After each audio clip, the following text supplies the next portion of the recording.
So, we should be working, no? We should be going live. We should be almost completely fine, no? Let me just in case test. I guess, yeah. Everything seems to be fine, no? So yeah, we are here once again on this beautiful place. Well, in reality, give me a second. Let me. There it is. Let me transition to here. Hello everybody, once again, on another beautiful occasion. Here, all of us gathered to utilize our time, to learn, to discover, to watch, to enjoy, to entertain ourselves, and to fill the mind with different knowledge that might as well be beneficial to have. So yeah, in this occasion we are simply continuing with what we left the other day now, literally right now. We are on the lecture 12. We left almost at the middle. I think it is coincidentally the middle, or if it isn't directly the middle, it is 1 or 2 minutes below it. So well, we have to continue watching this. Give me a second. As always, also, just in case, sorry for not saying it. Hello everybody, welcome beautiful lurkers, also or dear world watchers, thanks for being here. And well, let me now properly try to change scenes. We are here. As I said, there it is. We left almost on the middle. I think the middle isn't over here, but it should be around here. So yeah, it isn't that much of a difference that we have to see. So anyways, where we left was on the last ideas were about how much time it takes to process information, how much time it also is required to see, to analyze, and to comprehend different things that have to deal with the different concepts that talk about, let's say, all the sides of how we hear things and how we take information from what we hear, and how we also convert that information into phrases, knowledge, and such. So yeah, now we are simply seeing, or well, we are seeing a particular example in where how a word like it is shown here, bugs, can influence the rest of things, like how you can, by hearing something like bugs, you can end up also feeling that you're influenced in some way to think about something different, because it also happens that the mind is prone to analyze every single thing related to the meaning of a word for the sake of seeing which one of the different context applies to that word in this case. So yeah, we were simply continuing with that. Now let me wait. I thank God I didn't hit play. Let me mute this, let me activate these sounds, and now we should be fine, no? So now for real, let me play. There we are. One that's relevant shuts down the ones that are not. But you wouldn't think that. You'd think maybe I'll just get the one I need. I'm not going to get everything. It's like I'm not going to put all my clothes on, walk outside, and take off everything that's not relevant for the weather, right? It seems like really like a inefficient way to get dressed, right? But that's not the way your mind is. Your mind, it's cheaper and more efficient to look up every meaning every time and then pick the right one. It's more efficient, and that's how people do it. So people use this word exhaustive lexical access. I'll look up every meaning of a word, and then I'll pick out the correct one. Yeah, basically what we were speaking. The more you learn, the more you have different meanings and different ways to address a particular word and ways to utilize that particular word. In this case, we are also talking about the concept of integrating those knowledges into something more palpable for the sake of having it be properly understandable. Even more in the face of you observing and taking out from it the different sides that relate to the concept itself that you are talking about. So, in that case, I wouldn't see why it would be necessarily a bad thing, and I would even argue maybe that if the brain had to properly choose only the correct term, it will take more time to analyze which one is the correct one for the situation in which that word is utilized than to simply try to throw every single one of the meanings at you. You guess which one of them is the proper one in the context in which that word is utilized, and then you can finally say, okay, this because of these other reasons makes sense. If not, I can properly say, you know what, I am not going to utilize this one. So yeah, I wouldn't say it is something negative. I mean, or I kind of even argue the opposite, as I would be surprised if the brain in all of its complexities finds itself an easier task to simply try and take every single piece of information and put it forward for the sake of not struggling with the different sides that relate to the idea itself of seeing how much a specific word can truly apply.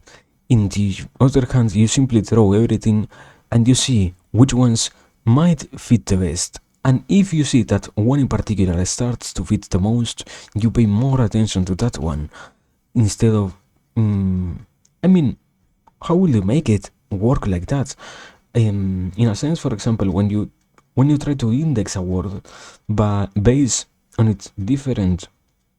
Okay, let's say like this. When you try to search for a specific name of a file on your PC, the PC itself doesn't search for only that file named like that, specifically like that, without any other modification, without any space, without any other added letter, and only what you wrote and only the type of file that you're searching for, if it has the possibility of knowing that. Rather, it shows you everything that might contain those characters, might be on the same quote-unquote path, because it also has the possibility of choosing those who, while being the same name, have different file extensions, and you also have to realize that all of that is less resource intensive than to simply choose the one that you properly know. And also, I mean, for example, in a sense, memory itself would be incredibly more complex if you could only retrieve the ones that you know about. Because it would mean that you need to have a perfect memory to perfectly understand which kind of words are being utilized in which kind of context, and even more deeper than that, you need to also know what is the context always, instead of trying to think about it and try to put it into a balance almost, to observe if what it is that is appearing in front of you truly is the correct context or not. So yeah, I don't truly know. I wouldn't say it is something negative. It simply happens that by some other reasons you end up needing to analyze and to properly convey the easiest way forward. It will be kind of not meaningless in the sense of literally no meaning, but rather unnecessary to take such a path, to go for only the specific memory that it is needed, instead of simply observing everything and picking the one that might as well fit in that occasion. So yeah, I think that, but I don't know. Continue. Another interesting aspect of that could be brought into pragmatics, and we'll talk a little bit more about this later in the course, but emotional intonation. And it turns out, whereas almost all language processes are left dominant, as we've talked about many times in the course, one stream of processing language, both visual and auditory, is right hemisphere dependent, and that's emotional intonation. And that brings us to our reading for today from Oliver Sacks. And I have to say, I think Oliver Sacks is a phenomenal author, but there's always been the sense of like some of these stories are just a bit too true to be, just a bit cute or whatever it is. And so for years I taught for this story, and I believe it's likely true, but I thought, well, it's just a little cute. And then came an experiment that showed it's not only cute, but it's exactly correct. Okay, so for this, you will appreciate this a bit more if you know a couple things about Ronald Reagan, who was president in the 1980s. So what do you guys know about Ronald Reagan? Nothing. Nothing. Okay, there you go. Was he considered a good communicator? Yes, he was considered. You can have all kinds of views on Ronald Reagan's things. The public said he's an awesome communicator. In fact, Barack Obama said he would like to communicate like Ronald Reagan. All right, whether that's to get Republican votes or not, it's your judgment. But he was considered an excellent communicator. Was he considered, by and large, to be an extremely analytic thinker? he might have been, I don't know him, but not so much. Now, part of this is the prejudice or not that he's from California, and he was an actor before he became a president and a governor-president. He also had some degree of well, he ultimately had Alzheimer's disease. There's a question about late in his administration whether he was already working his way towards that. Damn. So anyway, complicated things. But he was a master communicator, but not necessarily, the Barack Obama, Bill Clinton, Jimmy Carter version of analytic power. It's a general perception. You never know whether these are right or wrong, but for the person. But in this story, listening to the president's speech are patients with aphasia that Oliver Sacks described, and he's getting laughter as they're watching his speech. And what happens is some of the people with the left hemisphere lesions, they have a language problem. We'll see a video of that pretty shortly. They're laughing because they sort of think the way he's talking and his facial expressions they find hilarious. Okay. Now, why do they find it hilarious? They have a damage to the parts of the brain that help them understand the content of his message on the left hemisphere. And here's what Sacks thinks is going on. The feelings I have, which all of us who work closely with aphasics have, is that you cannot lie to an aphasic. He cannot grasp your words, and so be deceived by them. But what he grasps with infallible precision, namely the expression that goes with the words, that total spontaneous involuntary expressiveness, which can never be simulated or faked, or words alone can hide, sometimes too easily. So, when you give a very public speech, especially under tough circumstances that presidents sometimes have to do, we sometimes think there's a tension between exactly what they're saying and exactly what they're thinking, okay? And what they feel they need to say and exactly what they know behind the scenes. And so the idea is that these aphasics they were saying, this guy obviously doesn't mean what he's saying. Look at his face, look at his tone. I don't know what he's saying, but it's hilarious how he's masking his face and speaking in a funny tone to tell something he truly doesn't believe. Okay, that's their interpretation. And he has an opposite patient, a patient with a right hemisphere lesion. We said that's the side of the hemisphere that seems important for facial expressions and emotional intonation. And she complains about the logic of the case he's making. As if normally when we talk to somebody, it's both. Left hemisphere is getting the content, analyzing the content. Right hemisphere is something about the intonation, true or not true. Are their eyes like this and they can't even face us as they tell us something they know is false, okay? So, but these patients, maybe because they have one channel of information knocked out because of injury, they become hypersensitive to the other one. All right? Yeah. So I thought, well, that sounds fantastically, interesting, but is that really true? So here in Boston, they did a study with a large number of patients. That's their superior identification of people who are lying to you. They had made video clips and audio clips of people who are lying to you if they had a left hemisphere lesion. So this is a paper. Yeah. So here's the two examples. So they have an example. Let's pick this one, where both you see just the facial expression of a person talking. The voice is turned down. Your job is to decide whether a person is lying or not. Okay? And some videos are lying, some videos they're not. So how would you do? Well, I don't know how you would do, but I can tell you how a group of Harvard undergraduates did. 50% is chance, and here's how they did. Okay? That was one of their control groups. And in fact, for studies like this, they brought in many, many kinds of people to ask whether anybody is better. Everybody's pretty much terrible at directly telling whether a lie is going on. Now, these are video clips of people you don't know in circumstances you don't know. That could matter. But everybody is terrible at that. Policemen are terrible. FBI agents are terrible. The only group that seems to be above chance and not much above it are Secret Service agents. Okay? So if you're a friend with a Secret Service agent and you want to deceive them, keep in mind that they seem to be above chance. They're not awesome, but they're above chance. But look who's doing better than everybody. Patients with the left hemisphere lesions. And the interpretation is all the content of the lie is gone. All they see is your expression or your expression and intonation. And because that's all they have to go on, they can tell more when you have the discomfort of lying than a person who's partly persuaded by hearing the message you're sending as you talk. So I thought this was an overly cute example, but it turns out to be exactly replicable in a full study. Any question about that? Yes, okay. In a sense, I would say something in the lines of probably the idea itself of having the capacity of detecting more how much of a truth or lie it is that they are telling gives you the chance of also trying to analyze to which extent somebody is trying to manipulate what they are trying to convey to you.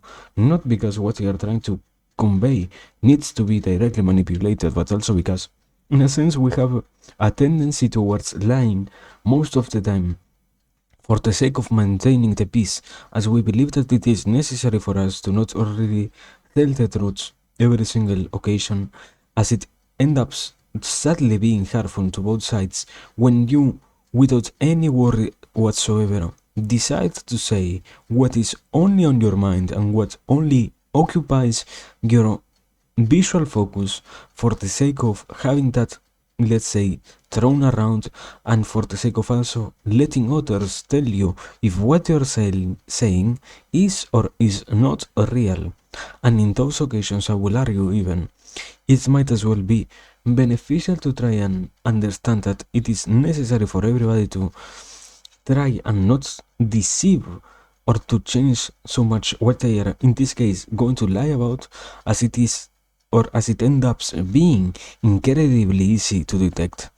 And I wouldn't truly say that it is something negative, but rather the notion itself of the lies being easily detectable also might indicate that in a not so far future, we might as well start to develop ways in which we are going to detect with more accuracy anything related to these things, as they have, I don't think sadly, but simply they have a closer relation than what we might have thought before.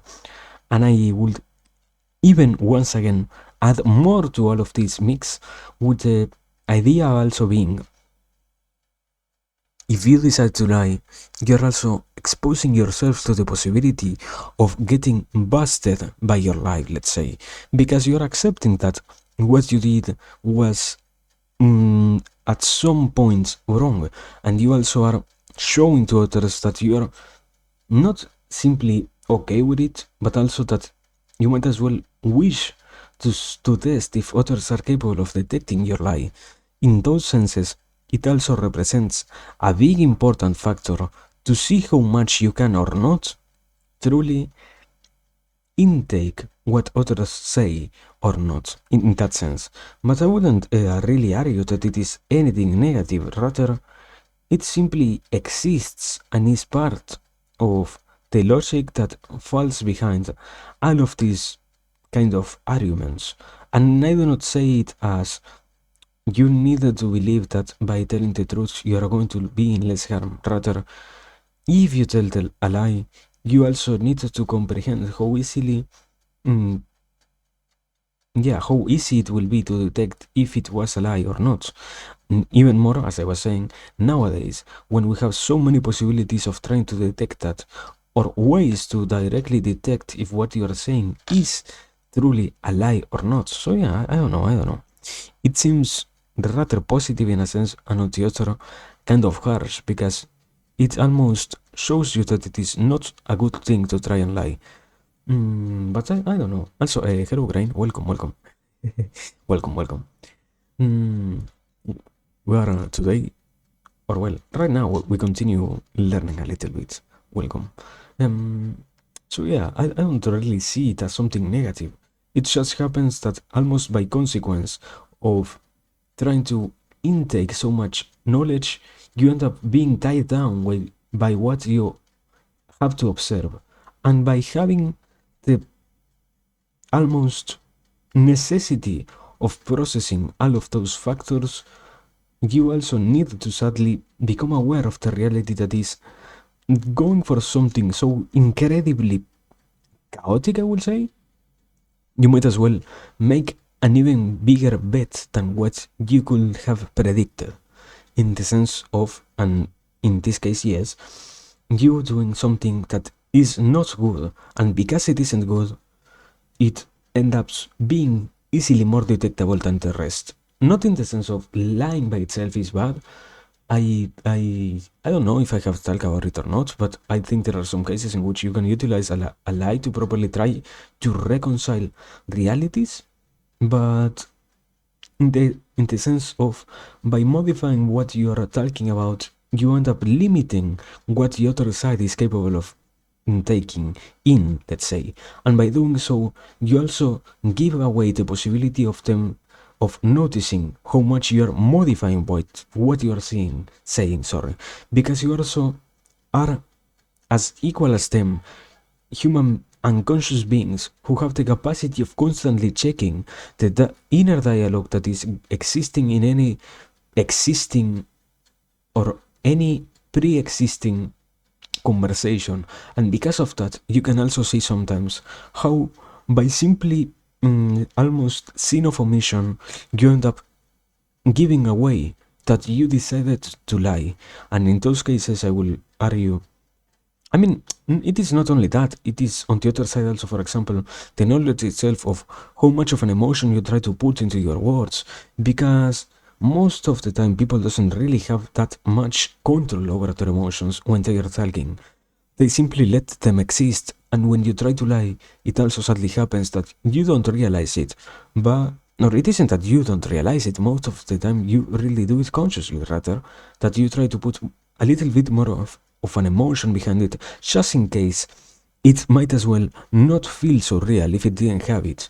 So yeah, I don't know, kind of crazy to consider those things, but I don't know. I don't know. I will say simply, it seems kind of fine. Hey, hello, Charlie. Okay. Give me. What? Okay. uh, Charlie, I truly am thankful for everything that you do. I truly hope that you can keep doing what you do.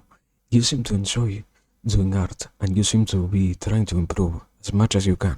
So I hope you can keep being happy with it, and you can also get some beautiful commissions because you truly deserve them, Charlie.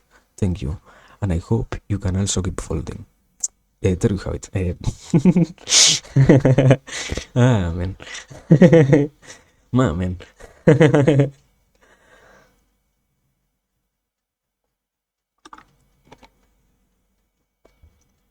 So well, no, thank you for the reading. I don't know. But well, let me continue.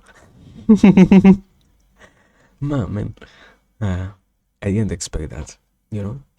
Your expression and because that's all they have to go on, they can tell more when you have the discomfort of lying than a person who's partly persuaded by hearing the message you're sending as you talk. So I thought this was an overly cute example, but it turns out to be exactly replicable in a full study. Any question about that? Okay. So let's talk a little bit about the brain basis of language. We've talked a little bit about, we know that if you have damage here, you have Broca's aphasia in the left hemisphere, trouble producing language. Damage here, Wernicke's aphasia, trouble comprehending language. To a first approximation, and there's a lot of research that has made this much more complicated, but to a first approximation, the lesions are in frontal cortex or temporal cortex. The speech in these patients are what's called non-fluent or telegraphic. They get single words out, but have a hard time, anything like a sentence. It can be very frustrating for these patients. Wernicke's patients seem much happier. You'll see a film in a moment. Their speech is fluent, but it's amazingly empty of content. Okay? These patients have trouble producing speech, but their comprehension is decent. These patients produce speech pretty well, but their comprehension. So they're sort of mirror opposites. And let's see, what do I want? Yes. So in this field, a incredibly frequently used picture to study aphasia is this specific picture. It's called the cookie theft picture. Why it's become widely used, I'm not exactly sure, but once it's widely used enough that everybody uses it, okay? So they'll put a picture like this in front of an individual, and they'll ask them to describe what's going on. It's to elicit production. And you would say something like, here's, there's two kids, the kid's on a stool, uh-oh, he's gonna fall over because, they're falling off the cookie jar, and the mother's sort of not paying attention, her mind must be somewhere else because she's letting the water splish splash here, right? That's what you'd say, something like that, okay? So let's see what patients with aphasia say and other examples of their difficulty with language. Ah, my man. No. Like, I only can talk with whom they write down with me. No.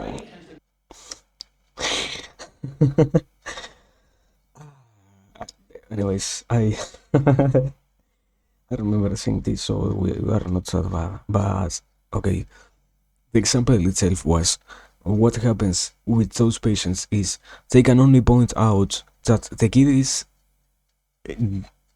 stealing cookies or that the mother is cleaning the dishes. They somehow lose the capacity of seeing most of the time things that are non-human related, let's say. They cannot see that the stool is almost going to fall, and because of that, even if the kid is trying to steal a cookie, he's going to also fall, and he's going to get damaged probably. Or that the tap has been running and that it is overflowing, and the motor might as well also get damaged because the floor is so wet that it even got to her shoes. So it talks about how they lose the capacity of also sometimes censoring different inputs that come from outside of humans, or have nothing to deal with humans, let's say, because this is the most known one, but there was also a good example or another good picture in where there was, as it is on here, a kind of window showing the outside. There was another one in which more events were happening outside, and in that another picture, it also was shown that they also lose the capacity of seeing more abstract concepts, because not that abstract and that they directly lose it. If they concentrate enough, they can see it, but in a quick in a short time, in a short period of time, they can only notice the most humane things that they can see or that they can extract from the image. In the case of something being outside, they even they first need to focus their vision. They after that need to recognize if that resembles a human, an animal, something or not, and need after that to categorize if it is human or not. And if in the case of it being human, which type of action it is performing. In this case, they have already the contour of humans on both ends drawn. So yeah, it is kind of weird to see it as it is. I don't know. I don't know what it is going to really say, but simply that it happens they lose the capacity of observing things that are not so humane. So yeah. Go pretty much with their spoken language. Okay, that's a really good question about. So the question is, what would the writing be like? It very much parallels their spoken language. Yeah. Sorry. Okay, so this is a really very good question. Could non-fluent aphasics learn sign language to bypass, in a sense, their problem, right? So I'm about to answer that in a moment, right on the next slide. Not directly that, but the implication of that, right? Okay, because the important thing is, so let me show you this thing, let me come back. The question is, could you train an aphasic to use sign language to get around his or her language problem, right? If it's a speech problem. So people have studied sign language as a language for many reasons, but a huge one is this, because I'm going to interpret your question the way I need to, and then you can tell me if I did it right from your perspective, which is, in what sense is language equal speech, right? Because could you communicate linguistically but just switch to your hands if for some reason, and the answer is that at the level of the problem of these patients, they could not do it. Because these kinds of patients, their problem isn't really speech. There are people who have problems with the motor apparatus to move their mouth that does exist. Their problem is in language processes that produce your speech intent, okay? Or language processes that extract meaning from sounds. And those language processes that produce what you want to say, that comprehend what you hear or read, those are the same ones that are utilized, as far as we understand, whether you're producing language in the typical vocal way or in the less typical but well-studied way of sign language. Does that make sense? Okay? So you can't get around it because it's a language problem. Both by brain imaging evidence, for example, here are patients who use sign language turning on Broca's area and Wernicke's area on tasks that are about comprehension and production. It's the same areas, whether it's using your hands for sign language or using your mouth to talk or your ear to hear. Further, there have been really fun studies where they took deaf infants and have shown, and it's not easy to show it, but I think most people are convinced, that they babble with their hands, the same way babies make little sounds to get themselves going. We'll talk more about infants in a moment. Infants who grow up in an environment where they only learn sign language babble with their hands, because speech, language is not about your mouth talking. It's about ideas that you can communicate by your production or comprehension by your hand or by your mouth. So language is separable from speech, because even without speech, you communicate in very much the same way in terms of sign language by many studies. Yeah? So does that mean that? Okay, wait. I think something. Just in case. What is the question? They also couldn't imagine words or language. Say that again. Does that mean that they also couldn't imagine words or language? Who could? People with the Broca's area basic? I don't think so. We talked about this before, that I may not be understanding your question exactly, but that in many ways, imagining something is the same part of the brain that does it. When we imagine a face, we turn on the parts of our brain that sees. I think when you imagine, if you say, I do this sometimes, I say, here's what I'm going to say to that person in my head, okay? And I practice that little speech. That's this part of the brain pretty much running, okay? This is just a last little step of moving your mouth, but that's, from the discussion we're having now, that's kind of a superficial thing of moving your mouth, okay? That's not speech planning, speech thinking, speech intentions. Those are a core process for production, for comprehension, and I think imagine stuff is exactly the same way. Is that okay? Okay. Yeah. Okay, Kir. What I wanted to say is, something that also happens, and something that I also understand about why we tend to babble, is we believe it is necessary for us to try to grasp as much as we can of the language as fast as we could, in the sense of, we, even if we nowadays don't live in such a precious world, the ancient roots of our lives, where it was completely necessary for us to integrate the different tools that were given to us by our families and similar, ended up making us learn and try to make as many plays as we could with the different tools that we were given, for the sake of understanding as much as we can what we have at hand. In the case of language, it happens even with, as it was said here, even with deaf kids that they, or deaf children that they play with the words, sounds, phonemes, whatever, to try and make things make more sense, as in the act itself of failing to make it work, you also see how you can make it work the next time. Very redundant, yes, but at the same time it is the simplest way to put it. And yeah, I mean, it doesn't really need that much deepness to see it as that, almost, because it also has a side of it in which you can properly observe how much, by simply obtaining the different understandings, and also by making sure that what you're processing is related to all the other sides that might as well have to deal with the comprehension itself of the tool that you have at hand, all of those things added up end up giving you the possibility of also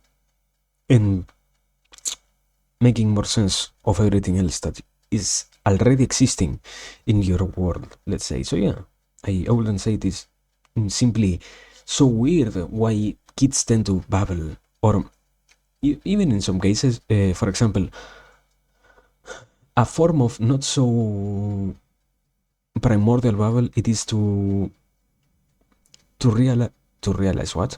To do poetry and similar stuff. What is it? And songs and rap and similar kind of concepts in which you have to connect similar things for the sake of seeing how much of a capacity you have inside of yourself of putting things that at first might not even seem connected, or even if they were as always clearly visual to others, how you can make it visual to you in your case, because we are individuals, even if we live in societies, and we need to prove to ourselves that we are capable of integrating our own existences with the rest of the world. That is why, in so many occasions, it ends up being a necessity for us to try and make the best efforts for the sake of that same reason, to see how much we can make other things work, to see how much we can let others and allow the rest to properly think about whatever it is that they are trying to play with, as equally as we are, as of playing that same game or not, and also to simply be more existent in a society. It isn't that much on this particular point, but also you engage in the activities that you are shown because you know that others realize them. And if you weren't to see that others do something, you would have no reason to do them. Let's say, for example, even if we nowadays we have the possibility of utilizing language in our society, it is shown that in those where language hasn't been born, more like tribes and such that are still existing nowadays in the world, you can observe how those types of people, because they didn't develop a necessity for that, they also don't have the capacities created on their brains to instantly adapt as we have here, because it is more it is more similar to the other lecture about language, in which it talk about the different languages themselves that exist around the world. A kid, for example, can almost understand all the different languages and make sense out of them until they are, I think it was 1 year old or 8 months old, something like that. And it is also because you have already been hardwired so that you can properly understand that. But going back to the example of a tribal kid, if the tribal kid doesn't have a necessity of languages, because even on their own tribe, they almost don't utilize any particular language, they wouldn't develop as well as an modern society kid would, even if you are still humans in that sense. So yeah, it is crazy. Let's leave it at that. It is crazy. But yeah, continue. Hello? Okay.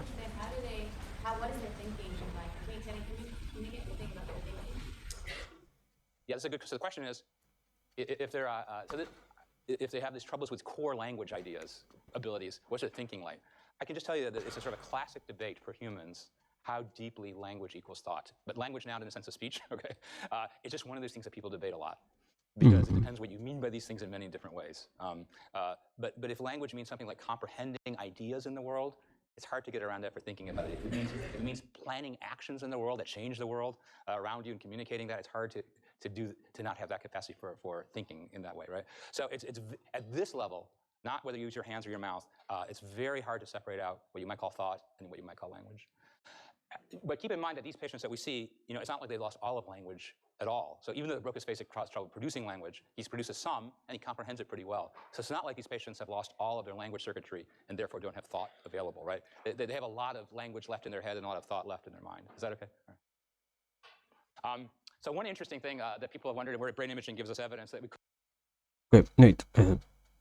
Something, for example, I think it doesn't really have anything to deal with what was said right now, but simply to further the idea itself of different tools evolving for the sake of them being used. The actual sign language evolved from simply being letters and such to become nowadays complete words and almost sentences signaling something for the sake of being more compressed and allowing for a faster communication. As even nowadays, for example, not that common, but in some cultures it is normal to see shortened words utilized and similar stuff for the sake of spending less time trying to convey any particular idea that might be behind, or yeah, might be equally conveyed behind a shortened word. So yeah, very, very crazy. Couldn't have imagined, 15 years ago, is this. So if you have damage, let's say here's a patient with damage to the left frontal area, and they get better because they've had a stroke here or an injury here, they get better. The question that people have wondered is, do they get better by sort of somehow recovering ability in a part of their brain that got injured? Or do they get better because they use an entirely different pathway in their brain? Now, until brain imaging, you couldn't begin to touch that question. But now we have some evidence, and then I'll make it just. And so here's an example of a patient who has damage here. They have him do a task that in healthy people turns on exactly that place. And when he does it, he can do it okay. And where does he do it? In his right hemisphere.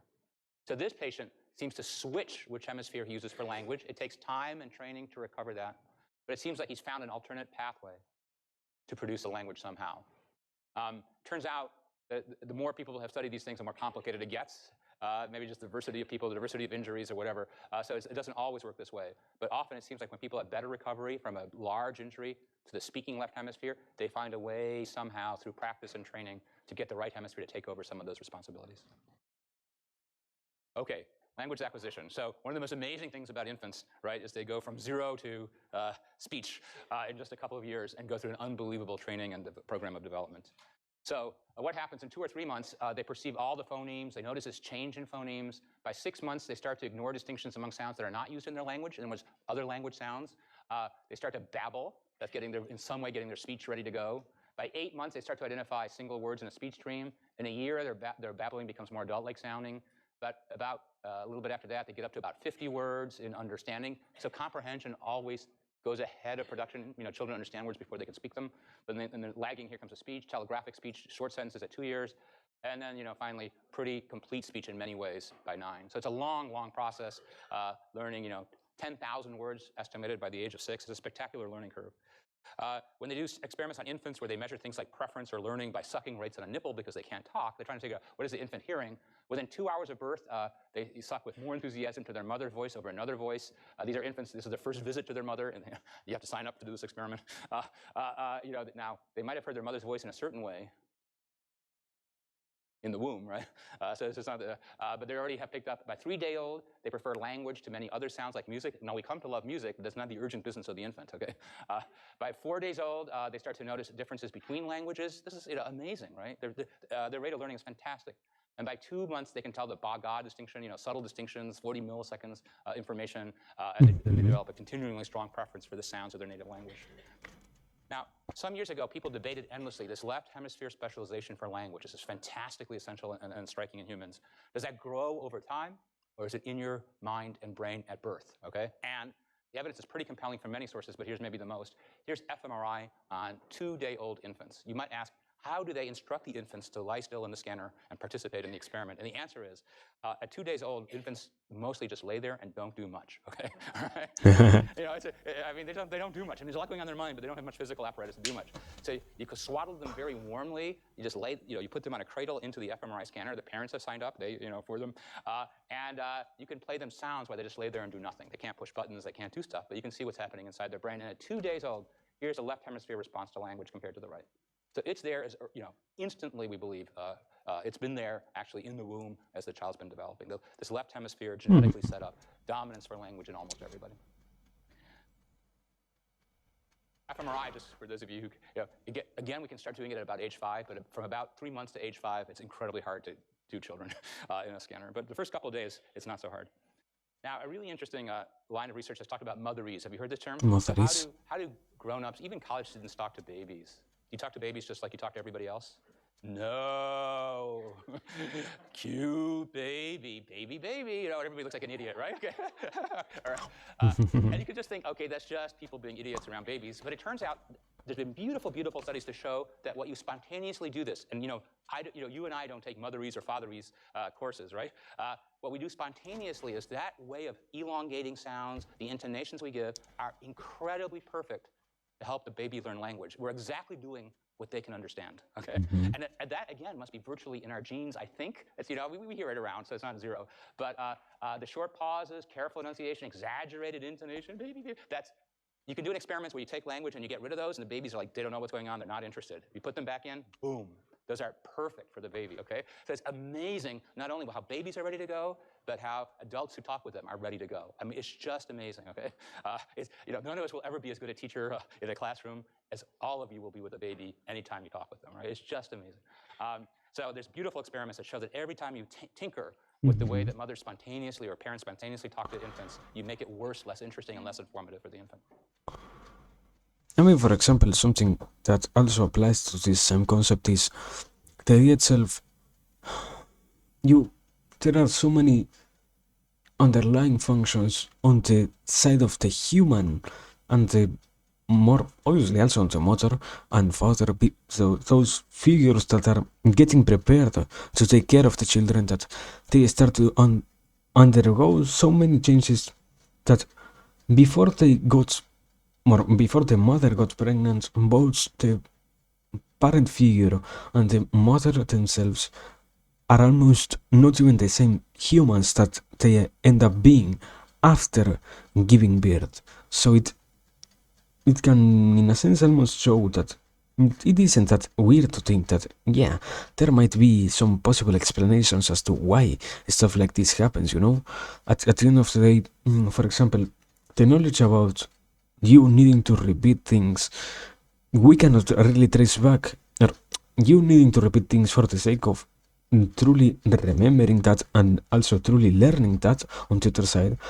We cannot really trace back where it started. We can only say that it has been proven to properly be real, but we cannot really go back and say, yeah, this particular idea was born in, 40,000 years ago or something like that, or even 200 years ago, or yesterday. No, we cannot make it happen like that. We know that we have tools. We don't know where is it that we acquired those tools. And I will guess also it ends up being necessary for the fathers and the... not guess. It is shown that you need to be more patient with a child. And because of that, you also need to change the ways in which you try to communicate with a child, because you also have to accept the fact that a child might as well take 5 times or more what an adult might need to comprehend the same thing, in the sense of a sentence might be completely complex to a child, when in reality to an average adult, it is the most normal thing to hear. And because of that same reason, one will not even have a hard time and the other will struggle so much that if you aren't capable of, in this case for example, having the capacity of talking softly enough that they can at first understand what you're talking about. Second, utilize your time so that they can hear it as many times as they need, and allow them to also properly try to see how it fits with what they already know, or if is it that they, in this case, need to learn what is it that you're even talking about. If you do not allow those things, you might as well fail in the act of bringing up a child, be it yours or be it anyone else. You should simply need to learn that so much of the time you truly end up needing to pay attention in ways in which you do not let the child itself get disrupted by your capacities, because you are truly capable of things, but a child is almost bad at everything, let's say like that. Not because they are simply bad, but rather because they are still learning. And I mean, I don't know, crazy. Let's leave it at that, crazy. So now let's talk about a more formal experiment. These are the classic experiment that nailed home this message that at birth we're universal understanders of all sounds in the world, and as the years go along, we become only good at the sounds that are relevant, that are part of our own language. A famous example, in the US is a difficulty for Japanese native speakers for the R-L distinction. But every language has some distinctions it doesn't make, and they're really hard when you get older. So here's the idea. In English, we make a distinction between ba and da, and by 10 to 12 months, an infant can make that distinction, and certainly adults can. That's categorical perception that we talked about, that kind of division between ba and da. But there's sounds that occur in other languages, so what's shown here, and you're going to hear, some of you may know Hindi sounds, and it'll be a different experience for you. Every year, when I first hear this clip I'm about to show you, I think something's wrong, because they say, the infant's going to tell the difference between da and da. And I go, well, how are they going to do that? I can't do that. Okay. That's because there really are different sounds they're hearing, but in English, they're not different sounds, and so it all sounds the same. To me, I'm no longer a universal learner, haven't been since quite a while, okay? So here we go. I'm stunned always.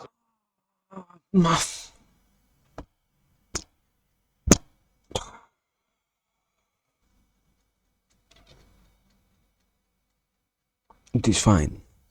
It is fucking fine. The brilliance of infant, researchers like this who somehow, pretty convincingly in most cases, really tell you what the infant knows or pays attention to or thinks in pretty compelling ways, even though they can't tell you themselves. So one thing that's come up in the U.S., the whole world is becoming ever more bilingual and trilingual. There used to be some concerns, less now, and I'll tell you, you don't have to worry about it, whether it's bad to learn two languages at once when you're a kid. Some parents worry about this, right? Are you going to be all messed up because you're going to blend them all up and not do well in school? And so there's been quite a bit of research actually tracking and asking whether there's any downside. There's huge upsides to knowing 2 or 3 languages. Are there any downsides in terms of language development? And the objective evidence is pretty compelling that for babbling, for first words, for pairs of words at a time, things like 2 months, that there's really no cost. So they followed, in Canada, for example, children who grew up learning English and French, English and ASL, French and or English only. Everybody does the same, pretty much. There's no cost, okay, compared to the huge gain. Sometimes some kids will get a little mixed up. They'll actually mix up languages because they'll just mix them up when they're pretty young. But there's no developmental delay or milestones or negative consequences. There's only the benefit of having 2 or 3 languages that you could speak. So the evidence is overwhelming empirically that there's no cost for learning more than 1 language at a time when you're an infant. One thing there is a cost, a little bit, if you're a boy. So unknown why this happens. I don't think there's any deep science about it, but everybody has observed that, for example, number of new words understood during the first few years of life, that girls on average outperform boys in language acquisition early on, and then things get closer pretty much, but the rate of learning on girls on average is faster than boys. Nobody, I think, understands the specific basis of that. Okay, there is also something that was, I will guess, probably skipped to be said later on. I will hope, I will pray, but there is no damage on the sense of how much you can learn. different languages and how much you can let your child learn different languages, because they have the capacity of still learning. It is the same as saying that a child shouldn't go to school because they are going to teach so many stuff and he or she isn't going to, or the child itself isn't going to be capable of learning whatever it is that they are trying to teach them. When in reality it happens that they can, kids are almost literally sponges of knowledge. They can intake so much that it is amazing how much you can influence a child. But the problem is, and this was what I was saying, probably skipped by some good reason, I will hope, you can't have a child learn different languages so early, because you need to be aware that it ends up giving them the possibility of developing two different personalities, because the emotional wirings that we have to languages also make so that we end up associating one with a certain type of emotions and the other with another certain completely different type of experiences. And if we also somehow are incapable of truly noticing this, we end up having what is nowadays, I think, fractured case or something like that. They have problems integrating those both personalities because the languages themselves are integrated in their minds. They know the languages, but the ways in which they interact with the rest of the world based on the language makes it so incredibly different that they might as well have what I said is considered different personalities. It isn't that there is no bad side or no downside to trying to have a kid learn multiple languages at once, be it 2, be it 3, be it 4. If they are learning more than one and you aren't properly paying attention to how they are growing with that, they will end up somehow, because in this case I don't comprehend why, their emotions might as well end up unbalanced on one and the other. So yeah, I don't know. The problem is you also have to talk about trauma, and if in some cases they learn that in one particular language there are only bad things happening in the house, it might as well represent that they end up learning that that language in particular means they should get angry because everybody else is only angry when they are speaking that language, or similar stuff. So yeah, it is kind of hard to talk about it. I don't think we are capable of truly saying anything about it. So yeah, let us continue. As I have, let's act as if I didn't say anything. So people talk about critical periods in language acquisition, and what are fragile or resilient aspects of language. What are aspects of learning language that seem very dependent on the age you are and which are independent. So phonology, including the production of language sounds, seems very fragile, easy when you're young, harder when you're older. Grammar is also age sensitive, making subtle grammatical distinctions. Learning about meaning or vocabulary, you're perfectly fine when you're an adult. That doesn't seem to show something like a sensitive period. And here's one famous study that, that established some of these things. They looked at what age people arrived to different countries, from different countries to the US and started learning English. These people didn't know English before. And then they had them do, they're all adults now, and they had them do quickly grammatical judgments. And what they found is if you came to the US when if you were born in the US or you came to the age 3 to 7, you were very good at doing this. But the later you came here, 8 to 10 years of age, 11 to 15, 17 to 39, your ability to make these fast, subtle grammatical judgments, just went down. Even though you've been here in many cases for many years, you're very smart. Accents are like that, right? People come to the US at a certain point in their development. They're very skilled in English, have a big vocabulary, but the accent never disappears. That's another thing in terms of language production that has this fragile developmental early period. So the last thing I'll do, and then show you a movie for about 8 minutes. Which movie, my friend? It's not even an experiment. It's an experiment of horrible human behavior. And the most famous one in language development, which had a huge impact on the field at the time, is a child genie. You'll see her in a movie clip in a moment. They discovered her locked in a room in a house from age 20 months approximately until they discovered her at 13. She almost spoke to no one. So the people taking care of her locked her in a closet, basically, and did not talk with her, or she had no language interactions until she was discovered and rescued. And then they performed research for years saying, what could she learn things, what could she not learn? She got single words, for example, but she never got particularly good at grammar, or syntax. So a sort of brutal way to test the idea that what's acquirable later in life, and what, if you don't learn it early in life, is impossible to acquire fully. So I'll end with this. We'll do this for like 5 minutes or 7 minutes. Yeah, Yeah, I knew that this one was going to be remote, but anyways, man, I remember seeing this particular experiment also, so I can try to add some context.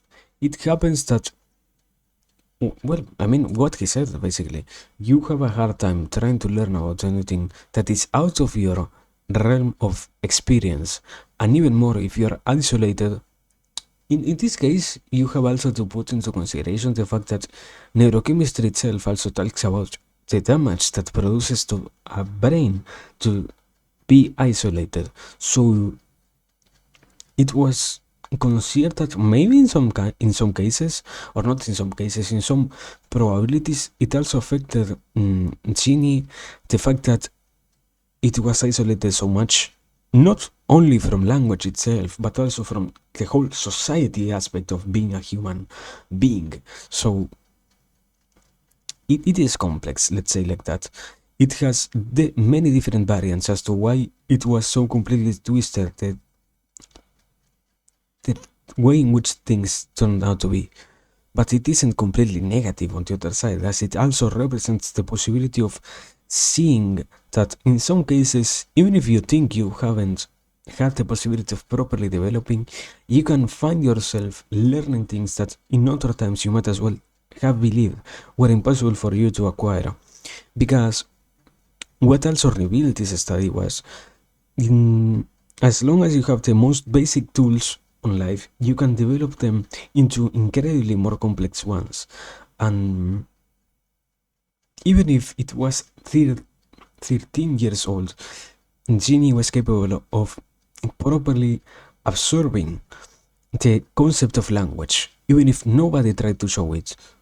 So it was interesting to see that, and also ended up being kind of a lesson on how much you can truly keep learning, even if you are old. Because what was said the moment in which this experiment was discovered is this might as well, this human might as well never function properly. Well, in reality, I think it was at 30 years of age, Ginny was not completely a functional human being, but was rather a low functional one, let's say like that. So yeah, it isn't so negative always. But anyways, do we have the final scene or? I'll stop there. It's summarized in your book. It's, you know, everybody knows about it because this is a study you couldn't do ethically, you know, in a million years, right? You would never do, which is if you deprive a child of a critical period of language exposure. And she never got lots of aspects of language going. She got okay on, you know, a minimal vocabulary and grew in other ways, but many of the things from a language perspective she never got because she missed that critical period. So that's a bit of a sad story, obviously, but have a good spring break and a refreshing spring break, and I'll see you 10 days. Okay, yeah, basically that. You can see that also there are some things that you can extract from even these cases. The other obvious thing was also what the professor itself said. Even if it represents that there are lessons to be learned from here, then I don't think we have anybody here having the possibility of replicating that, but yeah, it shouldn't be replicated. For the sake of a human being, it isn't even necessary for anybody to make anybody else suffer so much like that. So yeah, I guess with that we are done. Incredibly. It was in some cases longer than what I expected, in some others incredibly fine. So yeah, I will say, I will say we're done with this today. I will probably, yeah, we were closing here. So yeah, we'll see later on. We're probably going to intake the lesson 13 happily. Finally, it will happen that we are not having to cut off one of them in the middle or something like that. So yeah, very nice in that sense. But aside from that, yeah, we are fine. As always, thanks for being here, thanks for watching, thanks for lurking, thanks for watching the VOD, thanks for everything. People, please stay safe, stay rested, stay nicely and comfortably in places of wellness. And well, whenever it happens in the future, we are going to be here once again. And until then, remember to stay safe, because now we have to live. And whenever time gets us once again to better, what simply to going to pop up here. So yeah, goodbye everybody. Thanks for being here. Bye.